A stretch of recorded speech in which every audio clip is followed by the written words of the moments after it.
Hello everyone. तो lecture number third में हम लोग आज बच्चों चार्ज की एक बहुत ही इंपॉर्टेंट प्रॉपर्टी पढ़ने वाले हैं जिसका नाम है क्वांटाइजेशन ऑफ चार्ज।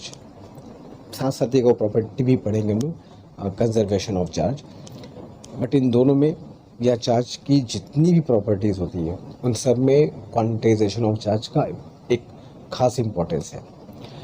रीज़न क्या है कि नेचर में किसी भी चीज़ का एक क्वांटाइज फॉर्म में मिलना एक बहुत ही इंटरेस्टिंग चीज़ होती है। नॉट नेसेसरली कि हम लोग अपने आसपास जो चीज़ देखते हैं, जो हमको मिलती है, जो हम जानते हैं, जिनको हम यूज़ करते हैं, वो अपने क्वांटाइज्ड फॉर्म में हो। तो ऐसे में अगर हमें कोई चीज़ अपने क्वांटाइज्ड फॉर्म में मिलती है तो बहुत इंटरेस्टिंग चीज़ होती है।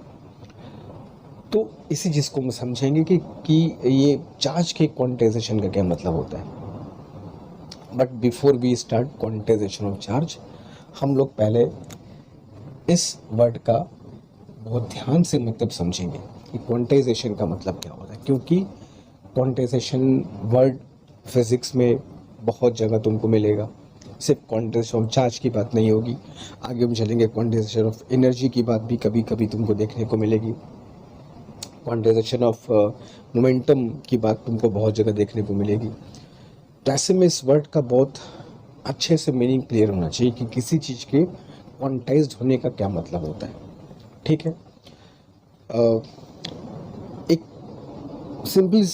सिंपल सी बात में अगर मैं तुमको समझाऊँ तो किसी भी चीज़ के क्वांटाइज्ड होने का मतलब ये होता है कि जब तुमको किसी चीज़ की वैल्यू, किसी चीज़ की तुमको कह सकते हो अमाउंट, एक फिक्स अमाउंट में ही तुमको मिले कि या तो इसकी ये वैल्यू मिलेगी या फिर ये वैल्यू मिलेगी या फिर ये वैल्यू मिलेगी।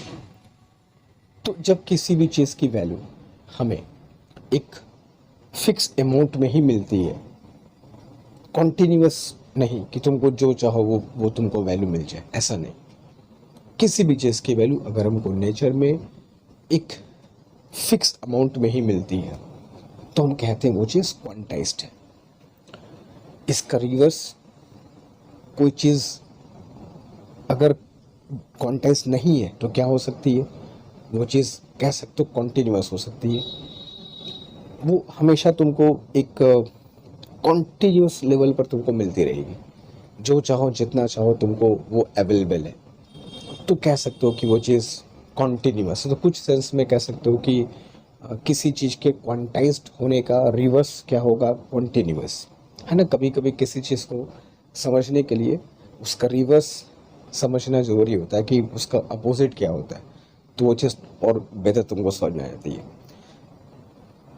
जैसे एग्जांपल के तौर पे अगर मैं तुमसे कहूँ कि जैसे तुमको मैंने कहा किसी चीज़ की वैल्यू जब कुछ फिक्स अमाउंट में अवेलेबल हो तो कहोगे हाँ वो चीज़ क्वांटाइज्ड है।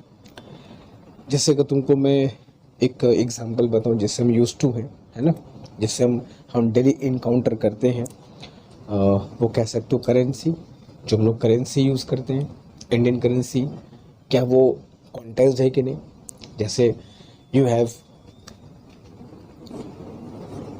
1 रुपी, 2 रुपी, 5 रुपी, 10 रुपी, ये सब करेंसी अवेलेबल है तुम्हारे पास। और क्या होती है, 20 रुपी की करेंसी है, 50 रुपी की करेंसी है, 100 रुपी की करेंसी है, 200 रुपी की करेंसी है ना, 500 रुपी करेंसी है, एंड 1000 नहीं, इट इज़ 2000 की करेंसी है।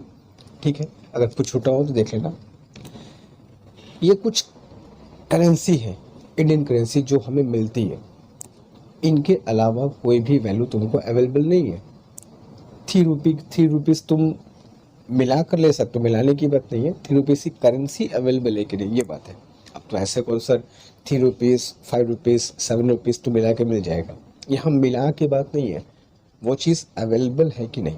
तो ये जो करेंसी है ये कॉन्टीन्यूस नहीं है कि तुम जो करेंसी चाहो वो अवेलेबल है। There is no 3 rupee currency, there is no 7 rupee currency. तो हम कह सकते हैं कि ये जो करेंसी है ये क्वांटाइज्ड है। आई थिंक क्वांटाइज्ड का तुम कुछ मतलब क्लियर हो रहा होगा। तो जब भी किसी चीज़ की वैल्यू हमको नेचर में एक फिक्स अमाउंट में अवेलेबल होती है, नॉट कॉन्टीन्यूअस। तो कह सकते हो कि हाँ वो जो फिज़िकल क्वांटिटी है वो क्या है, वो चीज़ फिजिकल क्वांटिटी की बात बाद में करेंगे, अभी जिसकी बात करें उसकी बात करते हैं ना। वो चीज़ क्या है, कॉन्टेस्ट है। अब तुम कहोगे कि हमको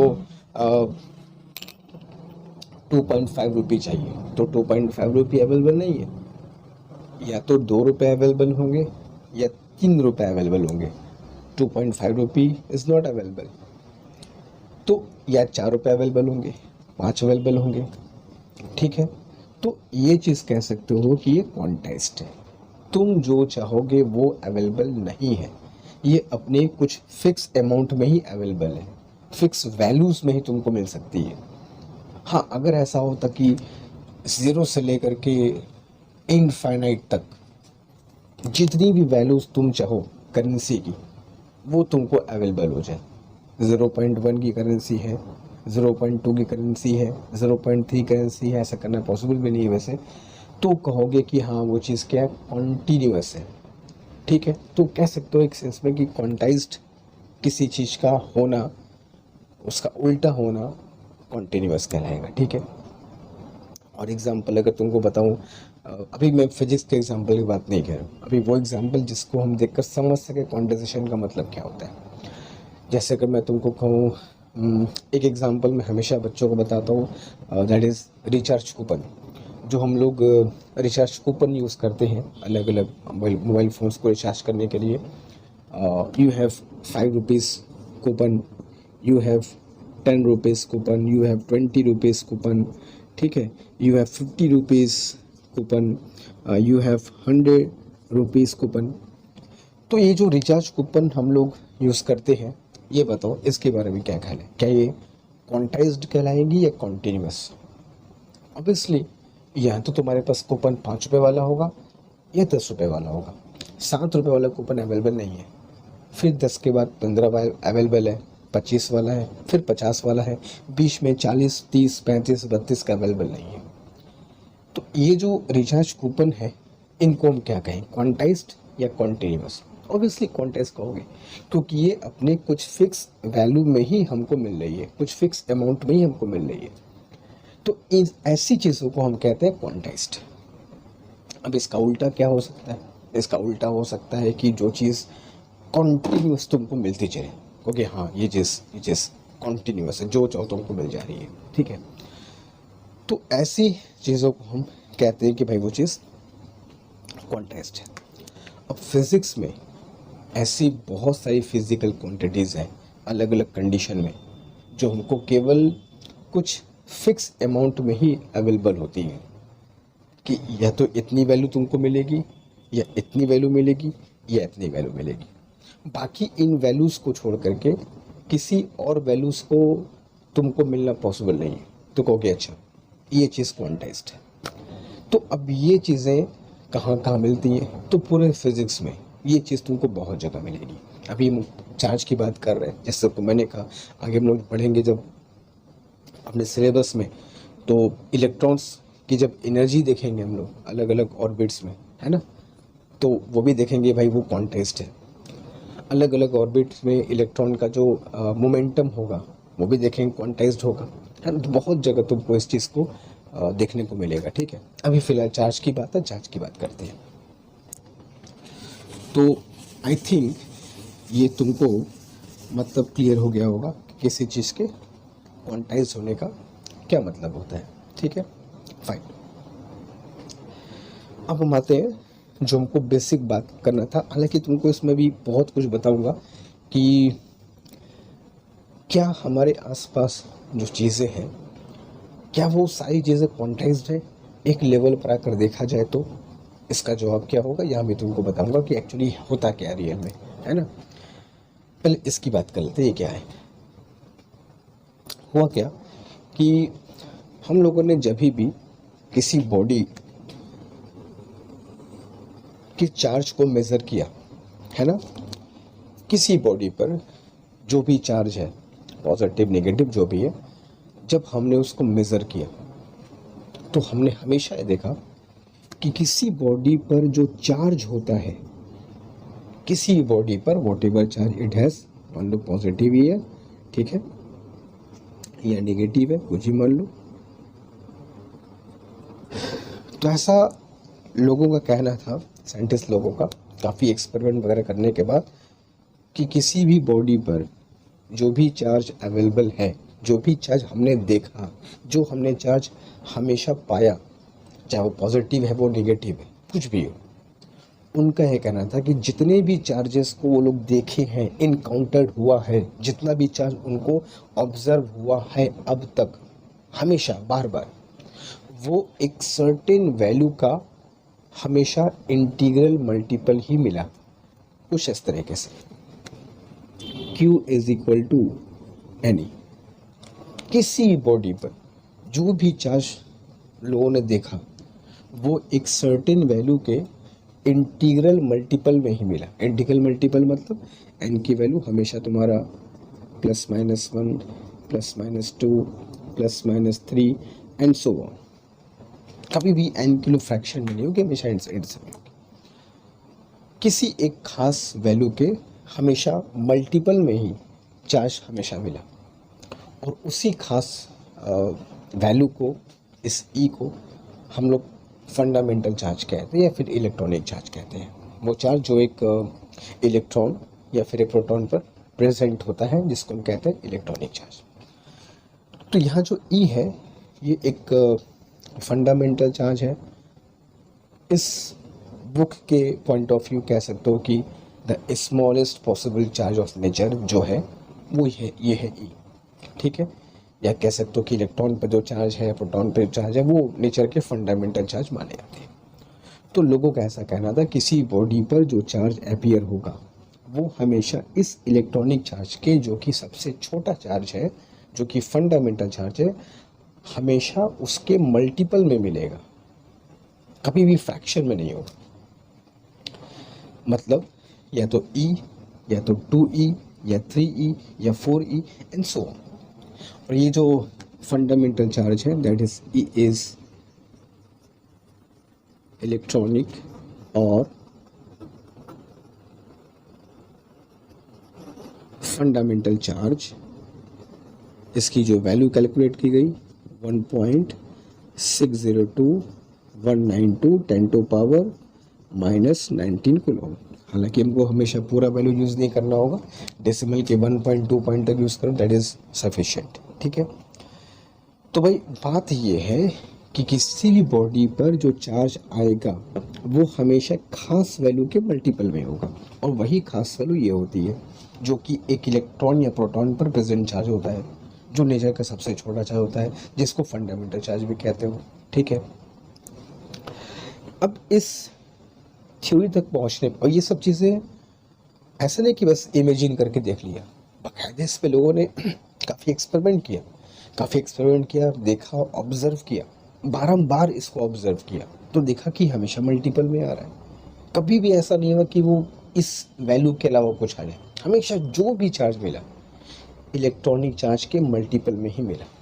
यहाँ पर दो लोगों का नाम का जिक्र करना बहुत जरूरी मैं समझता हूँ, जिनमें से एक है माइकल फैराडे और दूसरा है मिलिगन। फैराडे, जैसा कि जानते हैं, फैराडे लॉ ऑफ इलेक्ट्रोलिसिस बहुत फेमस है इनका ये वर्क, जिसके लिए इनका नाम जाना जाता है। और मिल्कन का एक ऑल ड्रॉप एक्सपेरिमेंट है, जो लोग पढ़ेंगे भी आगे।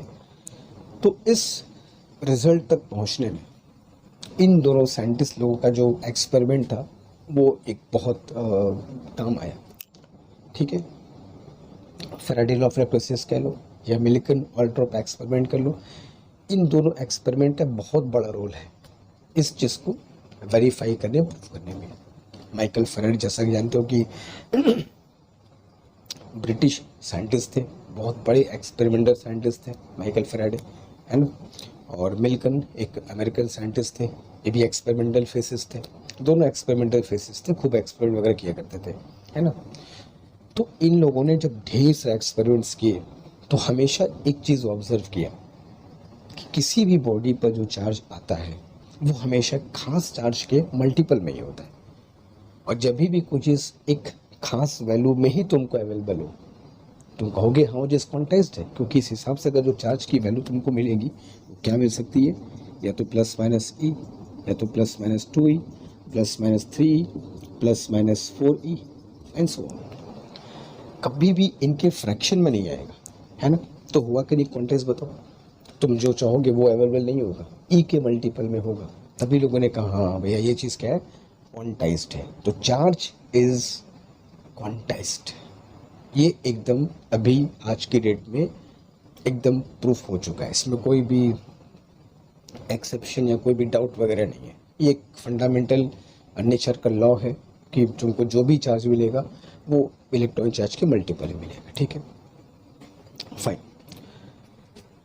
इसको एक तरीके से और अगर तुमको मैं समझाऊं कि जैसे कोई बॉडी है और हम ये कहते हैं, बोलते हैं कि किसी भी बॉडी पर चार्ज आने का वजह दो ही होता है, इलेक्ट्रॉन या प्रोटॉन का कमी या एक्सेस। इलेक्ट्रॉन एक्सेस हो गया तो नेगेटिव चार्ज, इलेक्ट्रॉन की डेफिशिएंसी हो गई तो पॉजिटिव चार्ज, या प्रोटॉन की वजह से भी चार्ज, क्योंकि हम लोग ये जानते हैं कि इन्हीं दोनों के पास चार्ज है नेचर में, इलेक्ट्रॉन और प्रोटॉन, है ना। तो किसी बॉडी पर अगर चार्ज कुछ भी आया, वेदर इट इज पॉजिटिव और नेगेटिव, वो हमेशा इन्हीं दोनों के प्रेजेंस या एब्सेंस से जनरेट होगा। या तो इनकी डेफिशिएंसी होगी या इनका सरप्लस होगा, ज़्यादा होगा। तो फॉर एग्जांपल मैंने एक बॉडी ले लिया, इस पे N1 इलेक्ट्रॉन्स है, ठीक है, it has N1 electrons and it has N2 protons, ठीक है भाई। इन्हीं दोनों पे चार्ज है तो इन्हीं दोनों के होने से चार्ज आएगा। हम किसी थर्ड पार्टिकल के बारे में बात क्यों करें, उसके पास चार्ज है नहीं, जो भी चार्ज होगा तो इलेक्ट्रॉन प्रोटॉन वैसे आएगा।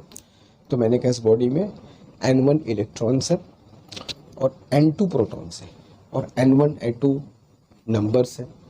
नंबर्स का भी फ्रैक्शन में तो होंगे नहीं, 10 इलेक्ट्रॉन होगा, 12 होगा, 15 होगा, 20 होगा, 100 होगा, 5.5 इलेक्ट्रॉन तो होगा नहीं, 7.25 इलेक्ट्रॉन तो होगा नहीं, है ना, 2.25 इलेक्ट्रॉन तो होगा नहीं। तो N1 N2 जो भी होंगे ये एक इंटीजर्स है, ये तो कन्फर्म है ना। तो N1 इलेक्ट्रॉन्स है, N2 प्रोटॉन्स है। एक सिंपल सी बात मुझको बताओ, किसी बॉडी पर चार्ज क्यों आ सकता है, इन्हीं दोनों की वजह से आता है, ठीक है। तो मानिए N1 इलेक्ट्रॉन्स N2 प्रोटॉन्स, ठीक है, इलेक्ट्रॉन पे चार्ज माइनस ई, प्रोटॉन पे चार्ज प्लस ई। तो Q टोटल जब मैं इसका निकालूंगा तो कैसे निकालूंगा, टोटल इलेक्ट्रॉन का चार्ज प्लस टोटल प्रोटॉन का चार्ज। इस पर बॉडी पर अगर N1 इलेक्ट्रॉन्स है N2 प्रोटॉन्स है तो इसका टोटल चार्ज कैसे फाइंड करोगे, इलेक्ट्रॉन का चार्ज प्लस प्रोटॉन का चार्ज। तो total charge will be N1, positive को लिख लो पहले, N2 माइनस N1 इंटू ई कह सकते हैं। बताओ अब जरा ये बताओ कि N2 इंटीजर है क्योंकि नंबर ऑफ प्रोटॉन्स था, N1 भी इंटीजर है, नंबर ऑफ इलेक्ट्रॉन्स था। तो जो इंटीजर का जब तुम डिफरेंस निकालोगे तो वो भी तो एक इंटीजर ही तो आएगा। तो यहाँ जो वैल्यू आएगी, जो भी आएगी वो तो इंटीजर ही होगी, ठीक है।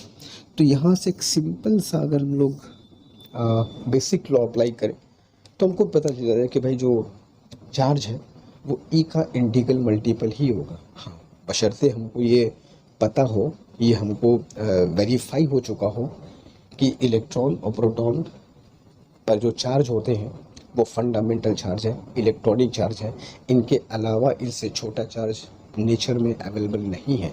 और इसी चीज़ को प्रूफ किया इन दोनों महाशय लोगों ने, फैराडे ने और मिल्टन के एक्सपेरिमेंट ने इस बात को एकदम प्रमाणित कर दिया, एकदम वेरीफाई कर दिया कि ये जो इलेक्ट्रॉनिक चार्ज है यही बेसिस है, यही नेचर के चार्ज का बेस है। इसके अलावा कोई बेस नहीं है, एकदम स्मॉलेस्ट है, यहीं से चार्ज का ओरिजिन होता है। तब जाके प्रूव हो गया वो, इसका मतलब अगर कोई चार्ज है तो वो इसके मल्टीपल में होगा, कभी भी इसके फ्रैक्शन में नहीं होगा। यानी तुम जितना चार्ज चाहोगे वो नहीं मिलेगा। कुछ इस तरीके की हालात बनेंगे, या तो ई, या तो 2e, या 3e, या 4e एंड सो ऑन। कभी भी 2 और तुम कहोगे कि हमको किसी बॉडी पर 2.5e, 2 और 3 के बीच में 2.5e है ना, हमें चार्ज देना है, 2.5e चार्ज देना है, या इतना चार्ज मुझको किसी बॉडी को देना है, चाहिए, नहीं दे सकते हो, दे ही नहीं पाओगे। तुम्हारे हिसाब से थोड़ी होगा, नेचर में अवेलेबल होगा तो ना होगा। मैं पहले ही कह रही, नेचर में फिक्स अमाउंट में ही कोई चीज़ अवेलेबल हो तो उसको तुम बोलते हो क्वांटाइज्ड। 2.5 अवेलेबल नहीं है ना, 2 होगा या 3 होगा, तुम कहोगे नहीं हमको -3.75 इलेक्ट्रॉन के बराबर चार्ज किसी बॉडी को देना है, नहीं दे पाओगे, अवेलेबल नहीं है नेचर में, क्योंकि चार्ज हमेशा इस फॉर्म में ही अवेलेबल है। तो तुम बताओ चार्ज कॉन्टीन्यूअस हुआ कि क्वांटाइज्ड हुआ? ऑब्वियसली क्वांटाइज्ड है। तुम जो चाहो वो थोड़ी मिल रहा है कि बस कॉन्टीन्यूअस मिलता जा रहा है।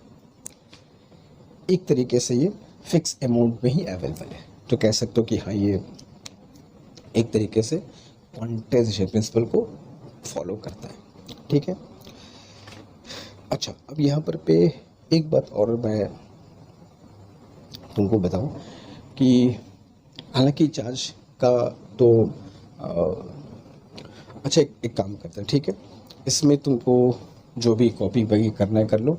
इस पे एक बात तुमको और बताते हैं कि क्वांटाइजेशन है तो ठीक है, मगर ये दिखता है या नहीं, ये हमको दिखेगा कि नहीं दिखेगा, या इसमें क्या प्रॉब्लम हो सकती है, उसकी बात भी करेंगे। ठीक है, तो जो भी इसमें कॉपी करना चाहो कर लो, आगे चलेंगे तो ठीक है। 2 मिनट का तुमको समय देता हूँ, चलिए।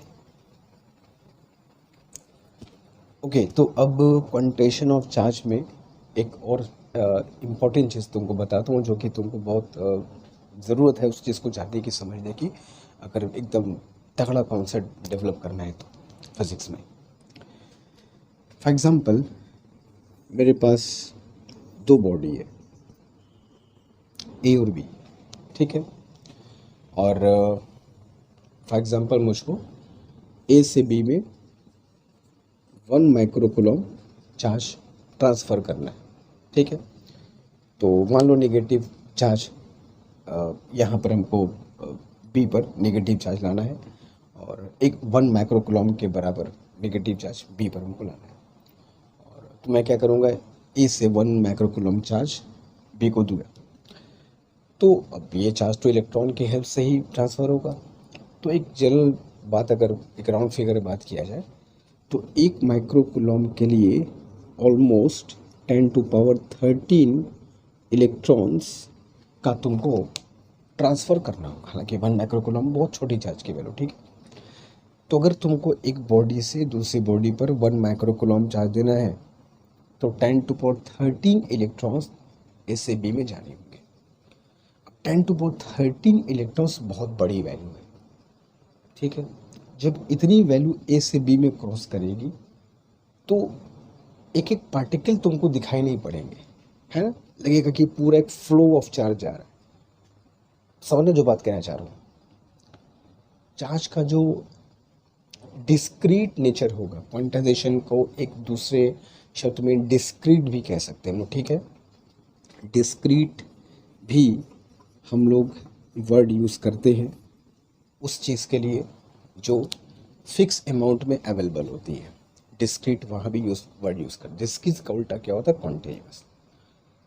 तो अब चार्ज जब 10⁻13 इलेक्ट्रॉन्स यहाँ से फ्लो करेंगे, तो एक एक इलेक्ट्रॉन को देखना, ऑब्जर्व करना, देखना तो पॉसिबल नहीं है। इनकेस मान लो अगर तुम देख भी सकते थे, तो ये इतने सारे इलेक्ट्रॉन्स जब फ्लो होंगे तो ये तुमको कॉन्टीन्यूअस ही नज़र आएगा। तुम इसको पूरे ऐसा, इसका जो डिस्क्रीट नेचर है, इसका जो ग्रेन नेचर है, ग्रेन जो है पार्टिकल्स नेचर है, वो तुमको समझ में नहीं आएगा। क्यों? क्योंकि इतने ज़्यादा इलेक्ट्रॉन्स का ट्रांसफ़र होगा। इस एग्जांपल का तुमको बताता हूँ।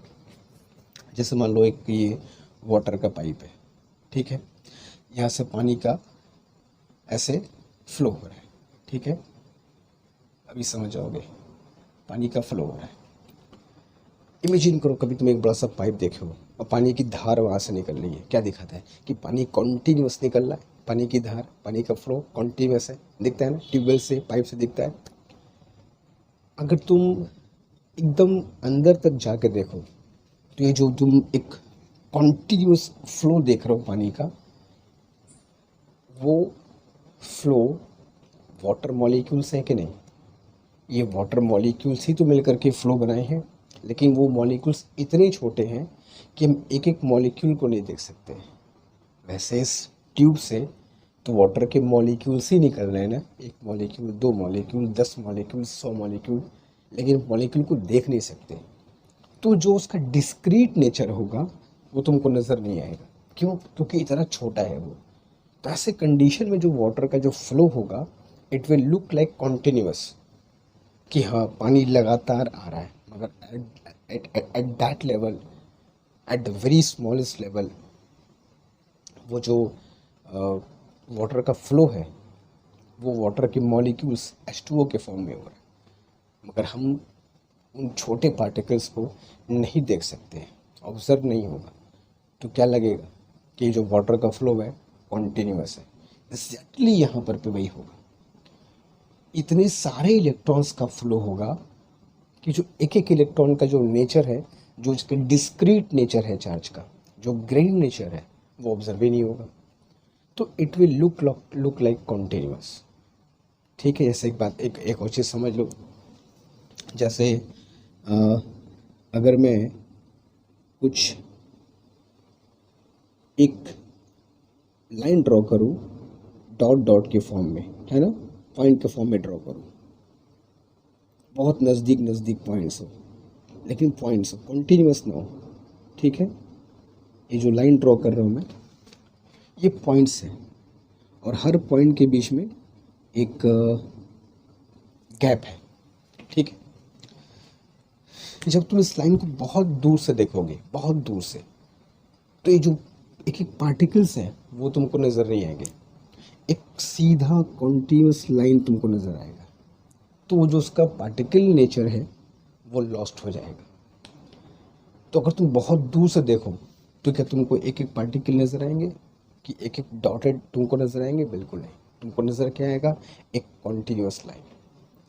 तो वही मैं कहना चाह रहा हूँ कि जो चार्ज का ट्रांसफ़र होता है तो इतने ज़्यादा इलेक्ट्रॉन्स होते हैं कि वो जो डिस्क्रीट नेचर है, जिसको हम क्वांटाइज्ड कहते हैं, वो लॉस हो जाता है और लगता है कि चार्ज यार कॉन्टीन्यूअस है। जैसे तुमको एग्जांपल पानी का दिया मैं, किसी ट्यूब से पानी का फ्लो हो रहा है तो पानी के तो एक एक मॉलिक्यूल निकल रहा है, लेकिन क्या एक एक मॉलिक्यूल हमको दिखाई पड़ते हैं? नहीं, दिखता है कि पानी लगातार फ्लो हो रहा है, इट लुक्स लाइक कॉन्टीन्यूअस, मगर है वो भी डिस्क्रीट।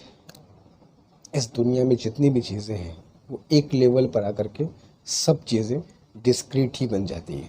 डिस्क्रीट मतलब इसके तुम ग्रीन नेचर को देख सको, वो ग्रीन जो पार्टिकल नेचर वो तुमको दिखाई पड़े, that is meaning of discrete.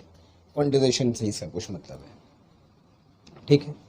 तो ये बात तुमको समझनी होगी, इसीलिए चार्ज के बारे में एक बात कही जाती है, at macroscopic level the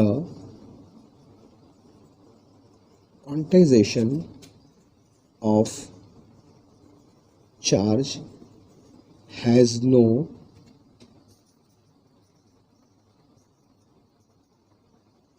significance। Macroscopic का मतलब होता है एक बड़े लेवल पे। जब बड़े लेवल पे चार्ज का फ्लो होता है तो एक माइक्रो कूलम है, अगर एक कूलम चार्ज का फ्लो हो, फॉर एग्जांपल एक कूलम चार्ज का फ्लो, तो एक कूलम चार्ज में ऑलमोस्ट 10 टू पावर 18 इलेक्ट्रॉन्स का फ्लो होता है।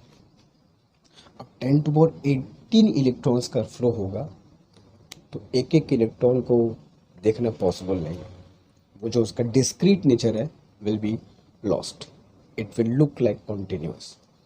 तो मैक्रोस्कोपिक लेवल पर, मैक्रोस्कोपिक का मतलब जहाँ पर बड़े चार्ज की बात होती है, बड़े बड़े चार्ज का ट्रांसफ़र होता है, वहाँ पर the quantization of charge has no significance. वहाँ पे क्वांटाइजेशन ऑफ चार्ज का कोई खास मतलब नहीं है।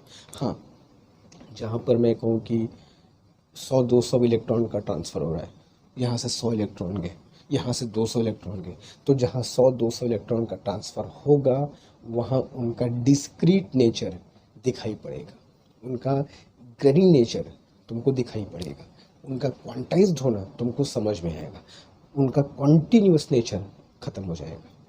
लेकिन जब बहुत बड़ा अमाउंट होगा, जैसे तुमको एग्जांपल पानी का दिया मैंने, एक एक मॉलिक्यूल तुमको दिखाई नहीं पड़ सकते हैं, लगेगा पानी कॉन्टीन्यूस है मगर है तो डिस्क्रीट। पानी के मॉलिक्यूल्स ही तो निकल रहे हैं जो बड़े फॉर्म में एक एक पानी के धार बन गए। तो मैक्रोस्कोपिक लेवल पर बहुत चीज़ें अपने डिस्क्रीट नेचर को खो देती हैं, चार्ज भी उनमें से एक है। ठीक है, बात समझ में आ रही है? तो ये डिपेंड करता है कि हम किस लेवल पे आके बात करते हैं। जैसा कि तुमको मैंने कहा कि फिज़िक्स में एक लेवल पर अगर आकर देखोगे, सोचोगे, तो शायद जितनी भी चीज़ें हमारे पास है, आसपास है, वो हर लेवल पर कहीं ना कहीं आकर के डिस्क्रीट नेचर शो करेंगे, कॉन्टिन्यूस नेचर उनका ख़त्म हो जाएगा। ठीक है, तो this is all about your quantization of charge, कि चार्ज क्वांटाइज्ड है तो क्यों है, कैसे है, क्या उसका सिग्निफिकेंस है, क्या उसका मतलब है। ठीक है, तो जल्दी इससे जो भी करना है कर सकते हो। हम लोग तुरंत चलेंगे टुवर्ड्स कंजर्वेशन ऑफ चार्ज। ठीक है, जल्दी। तो क्वांटाइजेशन ऑफ चार्ज के बाद जो चार्ज की एक अगली बहुत खास प्रॉपर्टी है जिसको हम बोलते हैं कंजर्वेशन ऑफ चार्ज। ठीक है, जैसा कि हम जानते हैं कि इस यूनिवर्स में जो इलेक्ट्रॉनिक चार्ज है, फंडामेंटल चार्ज है, जो पार्टिकल्स हैं जिनको भगवान ने चार्ज देकर भेजा है, वो एक इलेक्ट्रॉन और एक प्रोटॉन। ऐसा हम लोग फ़िलहाल अपने इस बुक के पॉइंट ऑफ व्यू हम लोग फ़िलहाल इसके बियॉन्ड नहीं जाते। ठीक है, तो ये दो इलेक्ट्रॉनिक चार्ज हैं, फंडामेंटल चार्ज है। ठीक है, इलेक्ट्रॉन और प्रोटॉन। अब इनके कंजर्व होने का मतलब क्या होता है? इससे मान लो एक जैसे हमेशा हम कहते हैं कि जब दो बॉडी को आपस में हम लोग रब करते हैं, ठीक है, तो दे गेट इलेक्ट्रीफाइड, वो चार्ज हो जाया करते हैं, हम जानते हैं। और चार्ज का ओरिजिन भी इसी घटना से हुआ था, रबिंग से हुआ था। तो जब भी हम एक बॉडी को दूसरे बॉडी के साथ रब करते हैं, रगड़ते हैं, तो हम सब जानते हैं दे गेट इलेक्ट्रीफाइड, वो चार्ज हो जाया करते हैं। तो क्या इसका ये मतलब हुआ कि चार्ज जनरेट हुआ, रगड़ने से नया चार्ज पैदा हुआ? ऐसा नहीं है। ये चार्ज का ट्रांसफ़र होता है, ए से बी में या बी से ए में। तो जब भी तुम दो बॉडी को रब करते हो, अब अभी जब ये रबिंग हुआ था तब तो किसी को नहीं पता कि कैसे हुआ, बट आज हम लोग पूरे अच्छे समझ चुके हैं कि रब करने पर क्या होता है। तो जब भी दो बॉडी को हम रगड़ते हैं तो जो भी चार्ज प्रोड्यूस होंगे, पॉजिटिव नेगेटिव, वो चार्ज नेचर में बनते थोड़ी है, वो ट्रांसफ़र ऑफ चार्ज होता है ना, ए से बी में गया, बी से ए में गया। तो कंजर्वेशन ऑफ चार्ज ये कहता है कि हम लोग किसी सिस्टम में जितने भी टोटल चार्ज अवेलेबल हैं, हम उसको बदल नहीं सकते। The total charge of the system will remain constant. अगर ये हमारा एक सिस्टम है, जैसे मान लो हमारा एक आइसोलेटेड सिस्टम है, ये इस सिस्टम में जितने भी चार्ज हैं ए और बी टोटल मिला करके, वो चार्ज का जो टोटल सम है वो हम कभी बदल नहीं सकते। हम ए के वो चार्ज को बदल सकते हैं, हम बी के चार्ज को बदल सकते हैं, लेकिन ए प्लस बी जो सिस्टम है, इसका जो टोटल चार्ज है वो हम नहीं बदल सकते। क्योंकि अल्टीमेटली अगर ए से इलेक्ट्रॉन का लॉस होगा तो बी में वो गेन होगा, अगर बी में इलेक्ट्रॉन का लॉस है तो ए में वो गेन होगा। तो किसी भी सिस्टम में अगर ढेर सारे ऑब्जेक्ट्स हैं तो किसी एक ऑब्जेक्ट में चार्ज का लॉस हुआ है तो दूसरे में गेन होगा, दूसरे में लॉस तो तीसरे में गेन, तीसरे में गेन तो चौथे में लॉस। पूरे सिस्टम में जितने भी लोग होंगे, जितने भी बॉडीज़ होंगे, ऑब्जेक्ट्स होंगे, उनका टोटल सम है वो हमेशा कांस्टेंट रहे, इसको हम बदल नहीं सकते।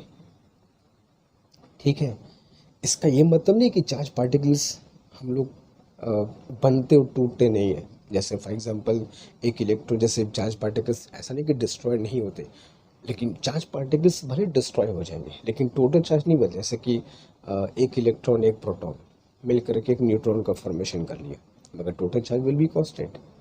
एक न्यूट्रॉन मान लो एक इलेक्ट्रॉन प्रोटॉन में ब्रेक हो गया, the total charge will still be constant.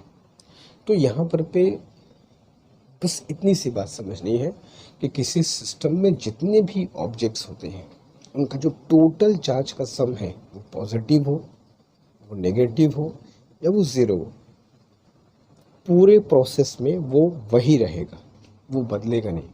अगर पूरे सिस्टम का चार्ज ज़ीरो है तो तुम ए और बी पर चार्ज लाते रहो, हमेशा टोटल ज़ीरो रहेगा। अगर सिस्टम का टोटल चार्ज पॉजिटिव है तो ए और बी पर जो भी जब भी जितना भी चार्ज है उसका सम हमेशा पॉजिटिव आएगा।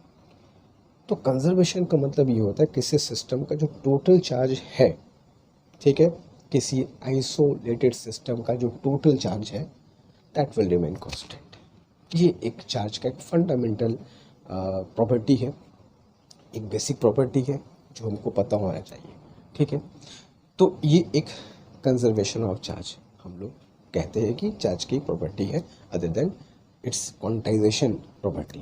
ठीक है, तो ये दो प्रॉपर्टी चार्ज की हमको अच्छे से पता होनी चाहिए बिफोर वी मूव फॉरवर्ड। तो अब हम लोग आगे वाली क्लास में जब मिलेंगे तो आगे वाली क्लास में क्या पढ़ेंगे, कूलॉम्स लॉ। ठीक है, कूलॉम्स लॉ के हम लोग लेकर के आएंगे। हालांकि सेकेंड लेक्चर और थर्ड लेक्चर के बीच बहुत बड़ा सा गैप हो गया, बट कुछ चीज़ें ऐसी होती हैं जो हमारे कंट्रोल में नहीं होती है, जिनको हमको कह सकते हो कि अनएवॉइडेबल चीज़ें होती हैं जिनको हम अवॉइड नहीं कर सकते एंड उसके साथ हमको चलना पड़ता है। ठीक है, तो कुछ ऐसी चीज़ें थी हैं भी जिसको अवॉइड नहीं कर सकते, बट फिर भी एक चीज़ है जो बस शेयर करना है। एक फिज़िक्स एक बेहतर तरीके से रियल कॉन्सेप्ट जिसको कहते हैं वो तुम तक पहुंच पाए, यही मेन मोटो है, यही मेन पर्पज़ है। ठीक है, बाकी हमारा जो एग्ज़ामिनेशन है आने वाले, जेई हो नीट हो, वो सब अपने आप क्रैक हो जाएगा अगर हम कॉन्सेप्ट क्लियर रखते हैं, तो फंडामेंटल रखते हैं तो। और किसी भी चीज़ में अगर हम लगे तो मन से लगे तो फिर वो हमेशा होना तय है। ठीक है, आधे अधूरे से मन से लगने से कोई फ़ायदा नहीं होता। बात करेंगे इस बारे में भी, अभी तो रीस्टार्ट हम लोग कर रहे हैं, वापस से ट्रैक पे आ रहे हैं। ठीक है, तो आज के लिए फिर सिर्फ इतना ही, मिलते हैं नेक्स्ट क्लास में हम लोग, और इस पे अच्छे से बातचीत कर लो, देख लो, समझ लो, जो डाउट हो मन में।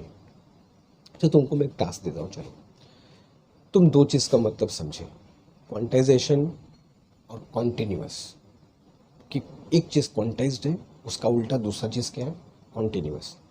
अब अपने आसपास तुमको क्वांटाइज्ड और कॉन्टिन्यूअस चीज़ें क्या क्या दिखती है, ये तुम कमेंट बॉक्स में मुझको बताओ कि हाँ सर ये जो हमारे आसपास चीज़ है वो हमको क्वांटाइज है, ये जो चीज़ है वो कॉन्टिन्यूअस है। तो जो लोग भी हैं वो लोग अपने आसपास चीज़ों को देखें, ऑब्जर्व करें और कमेंट बॉक्स में मुझको बताएं कि तुम्हारे आसपास कौन कौन सी चीज़ें क्वांटाइज्ड है, कौन कौन सी चीज़ें कॉन्टिन्यूअस है। ठीक है, इसके साथ फिर मिलेंगे नेक्स्ट क्लास में with Coulomb's law. Thank you so much.